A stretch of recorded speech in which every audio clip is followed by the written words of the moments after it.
Ito naman isang tanong na ito mula sa 0938-504-0841. Sabi naman niya, magandang gabi, Pastor, sa ating mga Adventist on or belief sa bagong langit at bagong lupa. Wala ng kamatayan. Bakit sa Isaiah 65:20 hanggang 25, meron pa rin kamatayan sa edad na 100? Salamat. Ito pong tanong, ito pong talatang ito, mga kapatid at mga kaibigan, ito pong tanong na ito ay napakaraming bisis na hong naitatanong sa atin. Ganito po, mga kapatid, no? Ganito. Doon sa nagtanong, alam niya na sa langit, walang kamatayan. Ngayon, kung may kamatayan na binabanggit dyan, ay di hindi yan langit. Kaya kung tutuusin, dun sa tanong pa lang niya, naroon na rin yung sagot. Sa langit, walang kamatayan. So marami po dito ang nalilito, kaya inuulit-ulit din po natin itong sagutin. No? Pero para po dun sa mga hindi pa nababasa ang talatang ito at maging question din ito sa inyo, napakadali lang pong sagutin yan. Logic lang ho. Basahin nga ho natin yung 65, talatang 20 ng aklat ng Isayas. Hindi na magkakaroon mula ngayon ng sanggol na mamamatay o ng matanda man na hindi nalubos ang kanyang mga kaarawan. Sapagkat ang bata ay mamamatay na may 100 taon ang gulang at ang makasalanan ay may 100 taon ang gulang ay susumpain.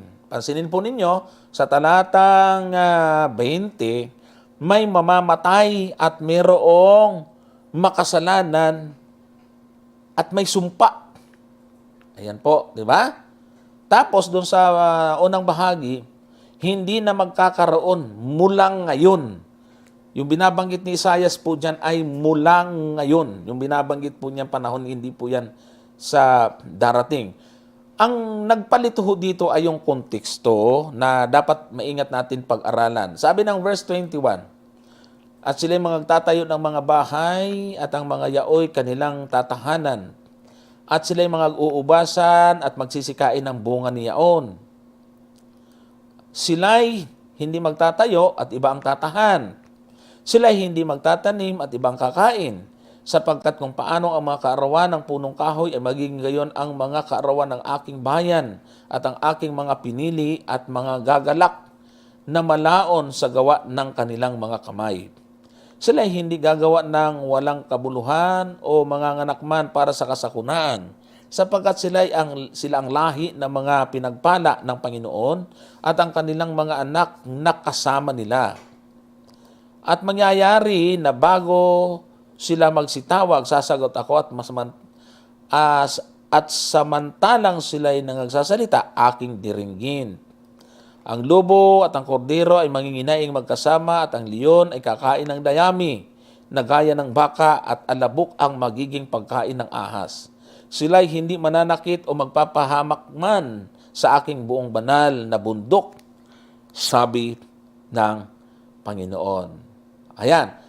Ang nakasanayan po kasi natin dito, mga kapatid, is yung tinuturo natin sa Bible study na ito po yung mga mangyayari sa bagong langit at bagong lupa na minsan hindi na natin nabibigyan ng pansin na may mga talata dyan na hindi naman lahat yan tumutukoy sa bagong langit at sa bagong lupa. Kaya maganda na itatanong din yan at naipapaliwanag natin mabuti. Marami po dyan ang nagsasabi, wala raw tayong paliwanag ng mga Adventist. Maliho, meron po tayong explanation po dyan, mga ginigil ng mga taga-subaybay. Tinatawag po itong prophetic perspective sa mga nag-aral. Ang tawag po dito ay parang ipinapakita ang malinaw sa panahon ni Isaias ay lalong mas malinaw sa darating na mangyayari. Kumbaga, yung pangako ng Diyos sa bagong langit at bagong lupa, meron siyang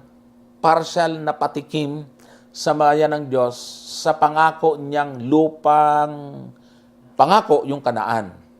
Tignan tama, kapatid. Tandaan po natin na sila ay nanggaling sa pagkaalipin.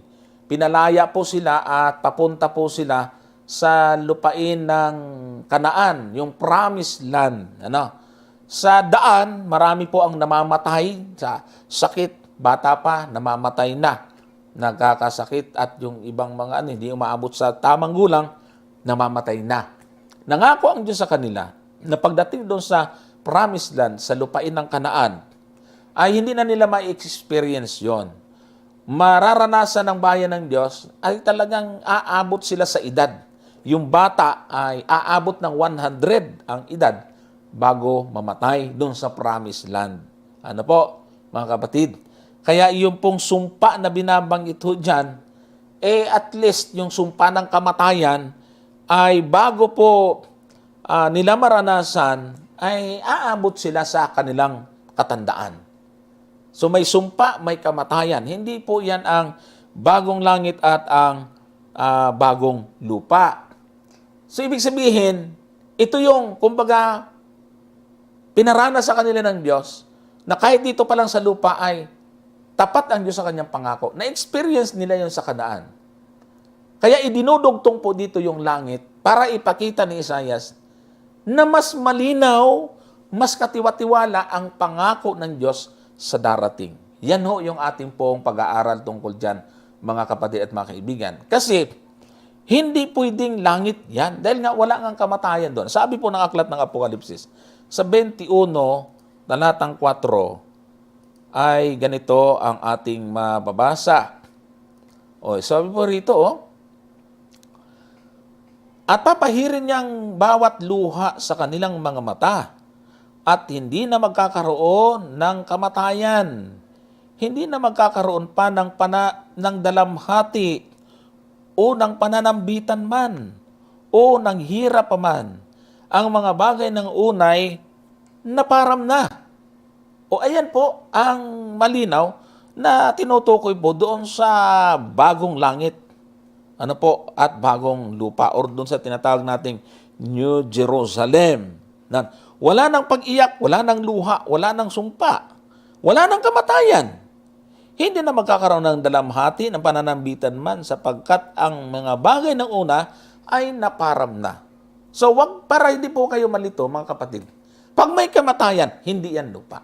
Pero maganda naman na itatanong po ninyo kasi nakakalito nga naman. So yun po yung ating tamang pag-aaral ayon po sa konteksto, ayon sa pag-aaral kung paano sumusulat ang mga propeta. Si Isaias kasi, ganun lagi siya. Sumusulat siya sa mga pangyayari sa kanyang kapanahunan, kung paano nangako ang Diyos sa Israel, at the same time, idinudugtong niya yung bagong langit at bagong lupa. Kaya pagka hindi ho ninyo alam, bantayan yon, ay malilito nga kayo. So, kapatid na nagtanong, ay yan po ang ating maisasagot po dyan sa inyong magandang tanong. Okay, so susunod po, itong tanong ni, ayan po, sabi dito, 0951 512-3501. Bakit sinabi mo na ang Diyos si Kristo at Espiritu Santo? Parang nakakalito. Bakit sinabi mo na ang Diyos si Kristo? Hindi ho, mali po yung ganyan wala po kaming sinasabi na ang Diyos si Kristo. Walang ganon. At Espiritu Santo ay pantay-pantay. Ay siguro mali itong kama. Dapat ganito. Bakit sinabi mo na ang Diyos, si Kristo, at ang Espiritu ay pantay-pantay? Maaaring ganun nga. Ang tanong, ang Diyos ba ay may kamatayan? Ang sagot, wala. Yun po yung sagot natin. Walang kamatayan ang Diyos. Kaya nga, nagkatawang tao si Kristo kasi hindi siya mamamatay. Wala siyang kamatayan kung hindi siya nagkatawang tao. Alam naman natin na kailangan ang kamatayan, kung pag-aaralan ho natin yung aklat ng Hebreo, yung pong gumawa ng tipan ay kinakailangan pong mamatay. Yan po ay malinaw na binabanggit sa atin sa Kapitulo 9 ng aklat ng Hebreo. Mga kapatid at mga kaibigan, pansinin po ninyo. Chapter 9 ng aklat ng Hebreo at babasahin natin yung 16. O, tingnan mo ito. Sapagkat kung saan mayroong tipan, kinakailangan ang kamatayan ng gumawa niyaon. Sapagkat ang isang tipan ay may kabuluhan kung mamatay ang gumawa. Sa ibang paraay, walang anumang kabuluhan ang samantalang nabubuhay ang gumawa. Sino po yung gumawa ng tipan? Hindi ba po ang Diyos? Kailangan daw mamatay ang gumawa ng tipan. Paano mapapatayin ang Diyos? Di naman mamamatayan, espiritu pati yan. Paano mang papatayin yan? Siya yung pinakapagpangyarihan sa lahat. Siya may-ari ng buhay. Paano mapatayin ang Diyos? Pero yung gumawa ng tipan na Diyos, kailangan mamatay ang sabi po dyan. Kasi walang kabuluhan hanggang hindi namamatay ang gumawa. O kaya kailangan ang tinatawag pong pagkakatawang tao. Sa chapter 10, nito rin, verse 5, ano po ang ginawa? Kailangan magkatawang tao ang ating Panginoon. Kaya sabi ng 5, kaya't pagpasok niya sa sanglibutan ay sinasabi, hain at handog ay hindi mo ibig, ngunit isang katawan ang sa akin ay inihanda mo. Ito po'y patungkol sa ating Panginoong Jesucristo na pinaghandaan siya ng Ama o pinaghanda siya ng isang katawan. Kaya, ang tawag po daw sa Juan 1:14, nagkatawang tao ang berbo. Kaya nga siya magkatawang tao kasi kailangan niyang mamatay. Kakailangan niyang mamatay. Ano po mga kapatid? Dahil walang kabuluhan hanggat hindi namamatay ang gumawa. O, pakinggan po ninyo yung verse 22. Chapter 9 pa rin.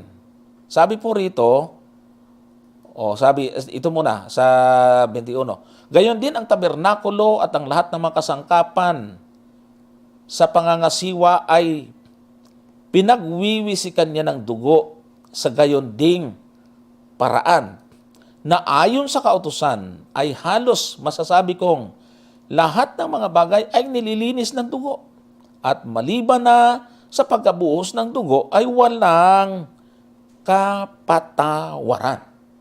Doon sa binatasan natin sa 10, talatang 5, hain at handog ay hindi mo ibig, subalit isang katawan ang sa akin ihinanda mo. Yon. Sa Old Testament, naghahandog para sa kapatawaran. Kaya kailangan yung mga inihahandog na hayop ay may hangganan yun eh. Kasi hindi naman tayo magiging banal sa pamamagitan ng mga iyan. O, pasahin natin yung verse 20. Ayun, yung dito rin, sa 23. Yun, sabi po rito, kinakailangan nga na ang mga anyo ng mga bagay sa sangkalangitan ay linisin ang mga ito. Ngunit ang mga bagay rin ito sa sangkalangitan ay lilinisin ng lalong mabubuting handog kaysa rito. 24, sapagkat hindi pumasok si Kristo sa dakong banal na ginawa ng mga kamay na kalintulad namang ng tunay, kundi sa talagang langit upang humarap ngayon sa harapan ng Diyos dahil sa atin. Hindi katulad ito sa 27. At siya hindi rin naman kailangang ihandog na madalas pa ang kanyang sarili na gaya ng dakilang saserdote na pumapasok sa dakong banal taon-taon na may dalang dugo na hindi niya sarili. O yan po yung mga paglalarawan ho dito, kapatid, na yung ginagawa ng mga saserdote niyaon. Merong katuparan ito, merong anino na dapat dumating. Yung mga hayop kumakatawan sa dugo ng ating Panginoong Jesucristo. Ang mga saserdote kumakatawan din sa Kanya. Yung mga saserdote na namamagitan sa mga taong nagkasala, siya rin ay nagkakasala at siya rin ay naghahandog. Samantalang ang ating Panginoong Jesucristo ay walang kasalanan. Inihandog niya ang kanyang sarili. Kasi kailangan yon dahil walang kapatawaran kung walang kamatayan na mangyayari. Kasi ang paglilinis kailangan ay may dugo. Ang Diyos, wala hong dugo. Walang laman at walang buto. Ang Diyos walang buto, walang dugo, walang laman. Kailangan niyang gumamit ng katawan na may laman at buto para matupad ang pagkatubos sa kasalanan ng tao. Ang ganda-ganda ng panukala ng Diyos. Sukat ba namang sagasaan ng maling interpretasyon ng mga hindi naniniwala sa pagka-Diyos niya? Ang ganda-ganda ng panukala ng kadyusan ng tatlong persona, Ama, Anak at Espiritu. Ang tawag po sa kanila ay the Triune God. Ano po, mga kapatid? Iisang Diyos pero may tatlong persona. Sada po ay iisa ang kanilang kalikasan pero mayroon po iisang likas pero tatlong personalidad. Iba-iba ang kanilang function. Yung nagkatawang tao, namatay ang Panginoong Hesus. Pagkatapos ng kamatayan ng Panginoong Hesus, nang umakyat sa langit, iniwanan niya yung Holy Spirit at ito namang nagsugo yung Ama para sa ikaliligtas ng tao. Dapat maintindihan natin yun, mga kapatid at mga kaibigan. Simple lang dapat. Pag namatay, kasi ang Diyos ba namamatay? Yun ang sinasagot natin. Hindi. Kaya nagkatawan tao siya para mamatay. Ngayon tungkol doon sa kanilang pagkakapantay-pantay. Huwag din po tayong malilito doon, mga kapatid. Dahil sa hindi dapat natin susukatin kung Diyos ba siya, ba't siya namatay? Ang kamatayan ay hindi sukatan ng pagkaka-Diyos o hindi. Kasi nangyari yon dahil nagkatawan tao siya. Sinusukat ang pagka-Diyos doon sa attribute or katangian ng pagka-Diyos. Ano yon? Eternal, omnipresent, omniscient. Dinalakay na po natin yan. Meron na po akong topic dyan tungkol sa kalagayan ng ating Panginoong Hesukristo or yung tinatawag na Trinity Biblical. Meron na po, panoorin na lang po ninyo yan dyan. Ipinakita ko lang po sa inyo ngayon yung rason kung bakit ang ating Panginoong Hesukristo ay namatay. Subalit, meron din po tayong irerekomendang episode kung ano ang namatay sa ating Panginoong Hesukristo.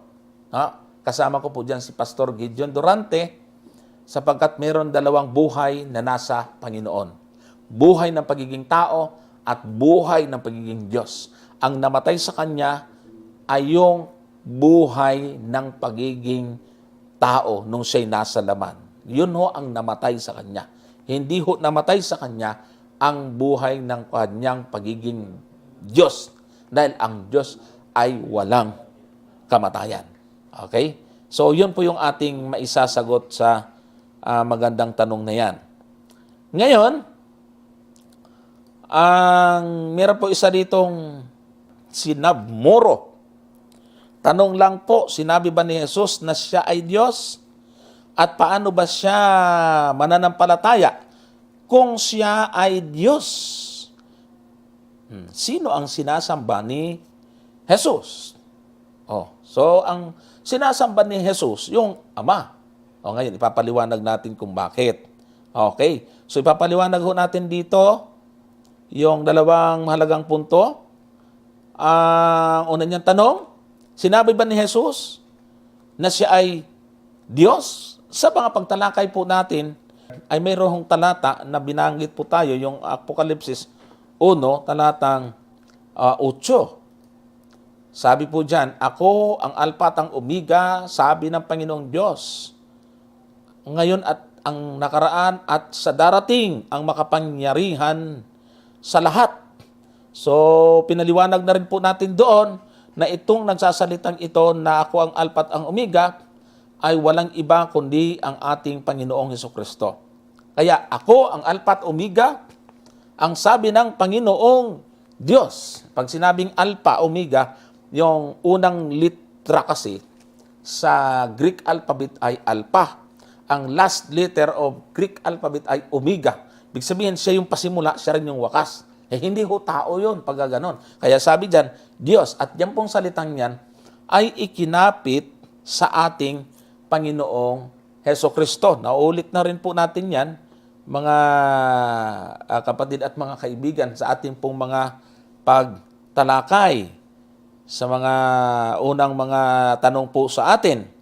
Ngayon, kung titingnan ho natin yung iyong binanggit po rito sa tanong sa bandang huli, paano ba siya manampalataya at sino ang kanyang sinasamba?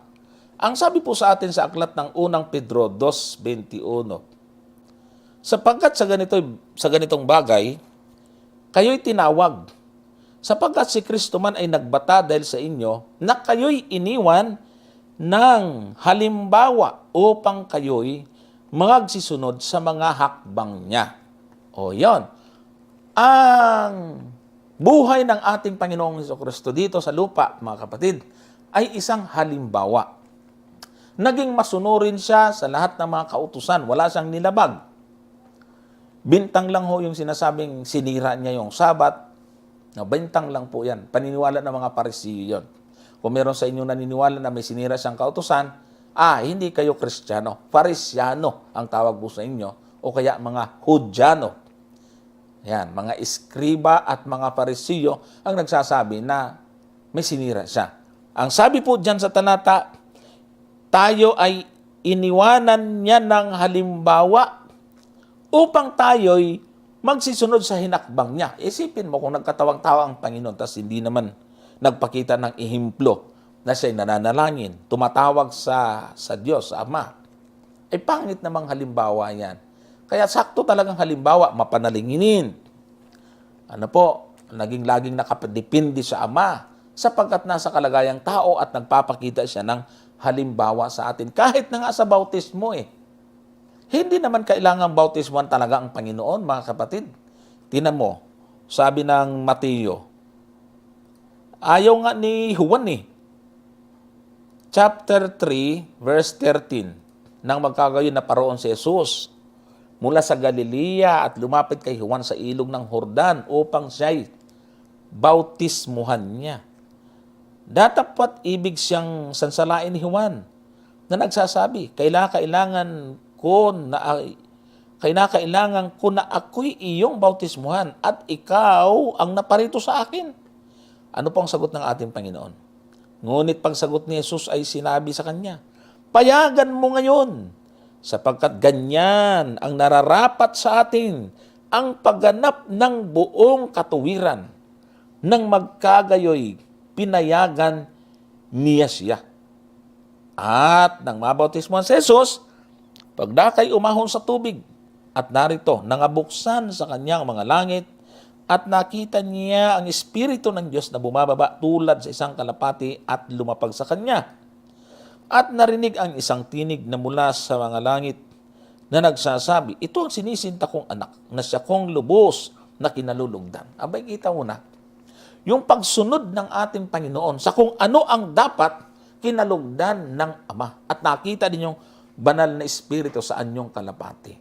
So, ang buhay ng ating Panginoon dito ay isang halimbawa.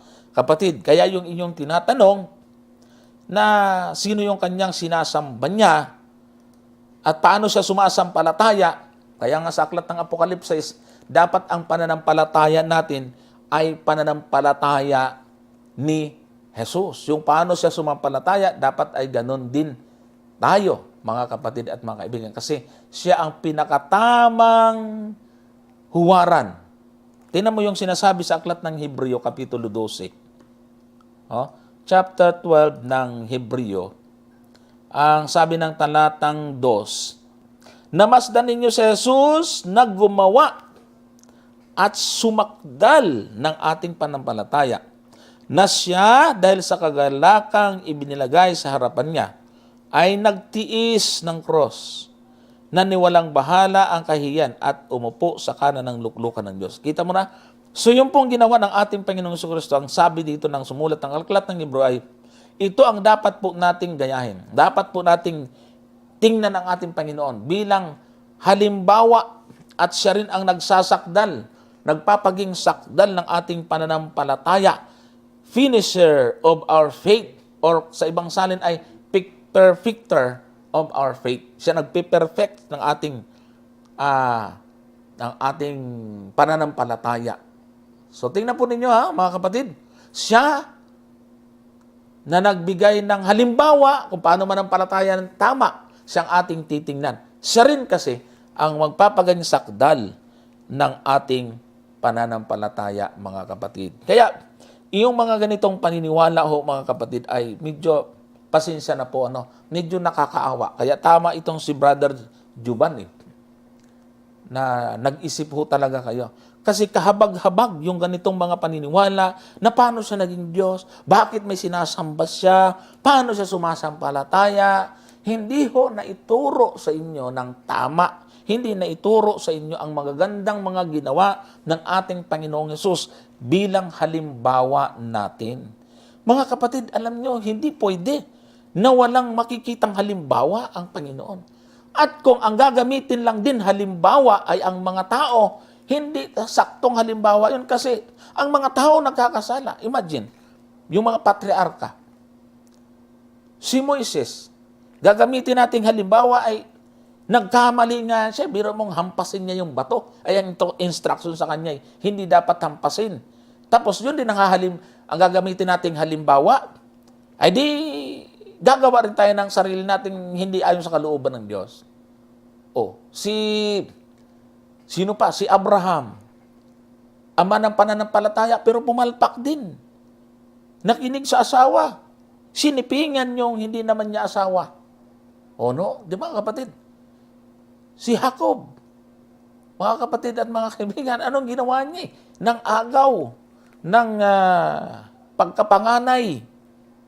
Ang dami. Si David, ano pa? Ginawa. Binusuhan yung isang babae hanggang sa ginawa niyang asawa. Si Solomon, sino pa?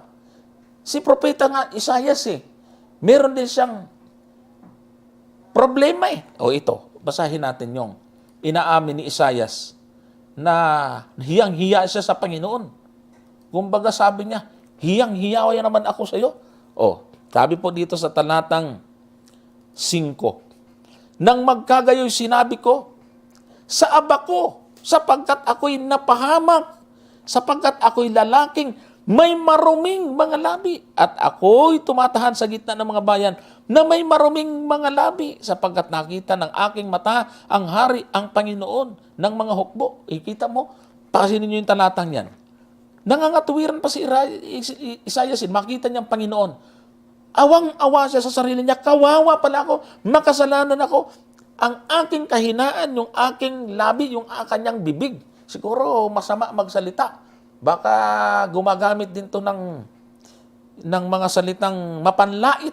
Yung tulad ng ilan ngayon na UP Dictionary yung ginagamit. Dahil meron dong salita na gustong-gusto niyang usalin. May mga kahinaan, mga kapatid. So, kailangan magpadala ang Diyos ng isang halimbawa, perfecto, walang pagkakasala sa Kanya. Ay sukat ba namang, ay tao yan, hindi Diyos yan.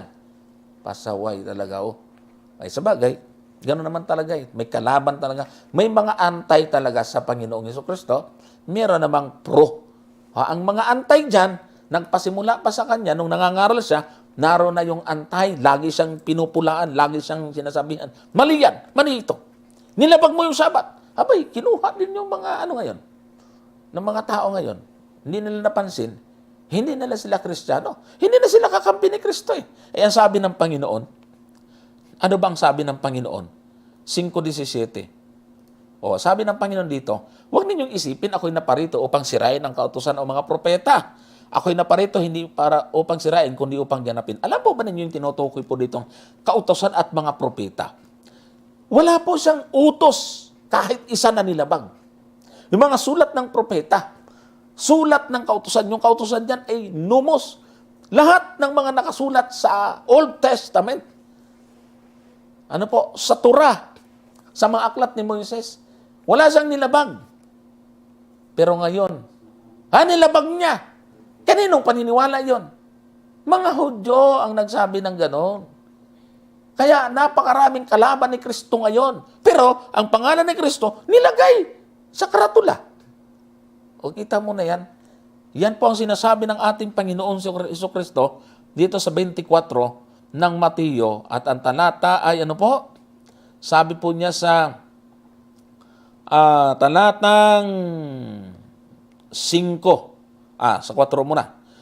At sumagot si Jesus at sinabi sa kanya, mag-ingat kayo na huwag kayong mailigaw ni inuman, sapagkat marami ang magsisi parito sa aking pangalan. O adami nga, patong-patong, na magsasabi ako ang Kristo at ililigaw ang marami. Ayun, para hindi halata ngayon, ay hindi naman nila sasabihin, kami ang Kristo. Pero, sapul sila, pumarito sila sa pangalan ng Panginoon. O, iginilagay sa karatula. Ipinarehistro. Naroon ang pangalan ni Kristo. Pero hindi man, nahiya na naman siguro sa kanilang sarili na magsabing, kami ang Kristo. Pero, tama ang Panginoon. Narami ang paparito sa aking pangalan. O ayun. Pero ang turo, ang laban ni Kristo, inaakasuhan din si Kristo. Lumabag eh. So yan po yung mga bagay na dapat po natin maintindihan, kapatid na Juban. Salamat at lagi kang nanunood po sa atin. Ayan, okay. Huling tanong na ating ipaglilingkod ay mula kay Marcos Martin de Villena. Una niyang tanong, yung mga SDA iba, sinusunod nila ang batas ni Moises. Tapos sunod niyang sinusunod niyo ba ang lahat ng kautusan ni Moises? O yung ikapo lang ang sinusunod nyo? Naku, mali eh. Una, hindi ho ikapo lang ang sinusunod namin. Ang payo ho natin sa mga kapatid na nagtatanong na alam naman natin kahit anong sagot natin, hindi tatanggap. Sabagay, hindi rin natin mahahatulan. Kasi ito si Brother Joban at iba pang nagtatanong at saka meron ding nag-i-indoctrination sa dating daan nang magtanong, naliwanagan din eh. Kaya hindi natin pwedeng hatulan. O ikaw na kapatid na Marcos Martin de Villena, ito po ang gusto po naming sabihin uli sa iyo. Una, sinusunod, yung mga SDA ba, sinusunod nila ang batas ni Moises. Una doon sa iyong tanong, wala pong word sa Biblia na batas ni Moises. Walang ganon. Wala. Palitan mo na yon. Ang ginagamit sa Bible ay kautusan ni Moises.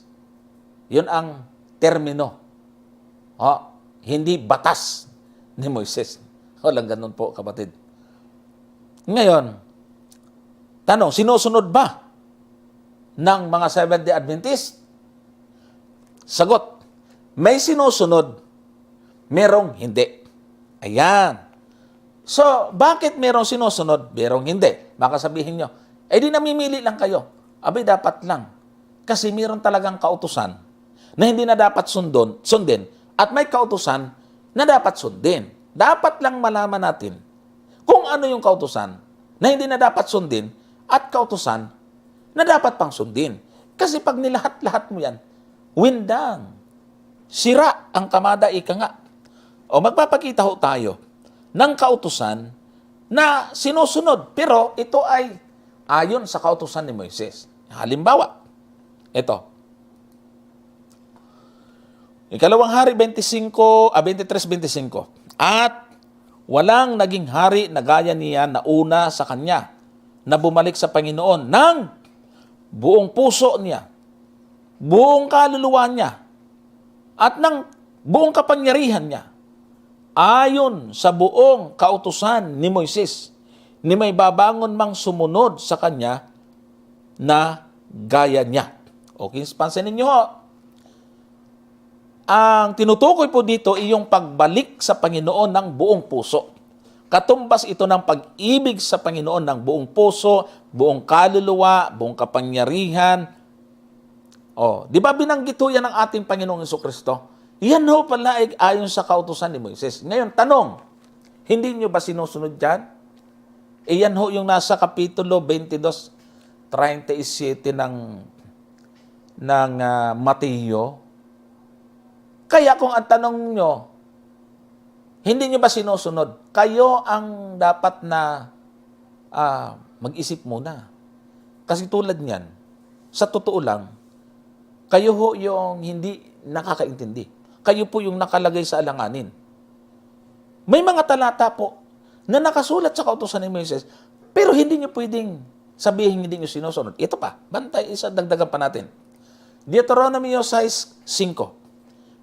At iyong iibigin ang Panginoon mong Diyos ng iyong buong puso at ng iyong buong kaluluwa at ng iyong buong lakas. Yan din yun, yung binasa ho natin. Kasi pag sinabing kautusan ni Moises, yan po yung Torah or Book of Moses, yung Genesis hanggang Deuteronomio. Naroon yan, aklat ng Deuteronomy yan. Kautusan ni Moises yan. Ano po ang sabi? Ibigin ang Diyos, buong puso, buong kaluluwa, buong lakas. Yan po yung binasa rin natin kanina sa ikalawang hari, 23:25. Pansinin niyo po. Yan din yun eh. Tanong, kautusan ni Moises yan. Hindi niya ba sinusunod yan? Hindi kayo pwedeng magpalusot. Sasabihin niyo, sinusunod po. O, ngayon, ang tanong, kayo pala sumusunod sa kautusan ni Moises. O, paano ngayon yan? Diba? Dito lang talaga yan sa pag-aralan natin ninyo maririnig at sa iba pang mga programa ng mga Adventist. Wala ho akong nakikita ng mga nagpapaliwanag ng ganyan. Ang maraming mga nagpapaliwanag is yung napakababaw lang. Hindi ho inuugat. Hindi po pinagkukumpara ang mga talata sa Biblia. Ito pa Deuteronomy 19:18. Sabi po dito, huwag kayong maghihiganti o magtatanim laban sa mga anak ng inyong bayan. Kung di iibigin ninyo ang inyong kapwa na gaya ng sa inyong sarili. Ako ang Panginoon. O saan ba galing yan? Sa kautusan ni Moises yan Tanong, hindi nyo ba sinusunod yan? O kaya yung tanong nyo, sinusunod nyo ba ang kautusan ni Moises? Sabi namin, merong kautusan si Moises na hindi dapat sundin. May kautusan si Moises na dapat sundin. At kayo, sinusunod nyo rin yan. So ang pinakamaganda yan, kapatid na Debillena, ay makinig kayo sa amin para matuto kayo ng tama kung ano yung mga kautusan dapat sundin na nakasulat sa kautusan ni Moises at ano ang kautusan na hindi dapat sundin. Ito ang tanong. Ano yung kautusan ni Moises na hindi namin sinusunod? Ito. Ikalawang Kronika 23:18. Ano po sabi dyan? At inihalal ni Joaida ang mga katungkulan sa bahay ng Panginoon sa kapangyarihan ng kamay ng mga saserdote ng mga Levita na siyang binahagi ni David sa bahay ng Panginoon upang maghandog ng mga handog na susunugin sa Panginoon gaya na susulat sa kautusan ni Moises na may pagkagalak at may pag-awit ayon sa ayos ni David. So tingnan nyo ang tanong nyo, sinusunod ba yung kautusan ni Moises? Meron, hindi, meron sinusunod. Sinagot na natin kung ano yung sinusunod. Pinaliwanag niya. Marami pa po yun. Ano yung hindi? Mga paghahandog. Kaya pag sinabing kautusan ni Moises, huwag niyong lalahatin, dapat naintindihan nyo. Ano yung particular na kautusan ni Moises ang tinutukoy? Kasi pag hindi nyo inaral yung konteksto, magulo. O tinan nyo. Yung palang kautusan ni Moises, yung palang ibigin ang Panginoon Diyos ng buong puso, buong kaluluwa, buong lakas. Kay Moises pala yun. Yung paghahandog, kay Moises din yun. Pareho nyo bang susundin? Parehong itatakwil? Pag pareho nyo itinakwil yan, patay ka. Kasi kinot ni Kristo yon. Yung ibigin ang Panginoon ng Diyos ng buong puso, bagong kaluluwa. Di anti-Kristo na naman kayo.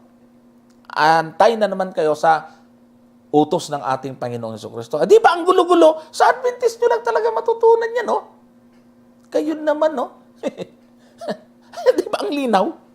Na ituturo natin ng tama. Parehong kautusan ni Moises yan. Hindi naman pwedeng pareho mong itatakwil yan, pareho mong susundin yan. Kasi yung isa dyan lipas na, yung isa dyan nagpapatuloy. Kaya nga, dapat itinuturo natin dyan. Kung ano yung kautusan na nagpapatuloy, ano yung kautusan natigil. Ang kautusang natigil ay yung pong tinatawag po nating may inaaninuhan na katuparan. Yan po yung mababasa natin sa Kolosas, Itong kulusas, ibinabato ito lagi sa Adventist na hindi naman nila naintindihan. Mga Adventist naman na nakapagpaliwanag nito na tama, pero walang sawang ibinabato sa Adventist. Sige lang ang kababato, wala namang tumatama. O ito, halimbawa yan, na pinawi ang usapang nasusulat sa mga palatuntunan laban sa atin na hindi naaayon sa atin at ito'y kaniyang inalis na ipinako sa cross. Meron talagang mga inalis. At yan, dapat naiintindihan. Hindi yung lahat na lang, ni lahat. Pati nga pagtutuli kay Moises yun eh.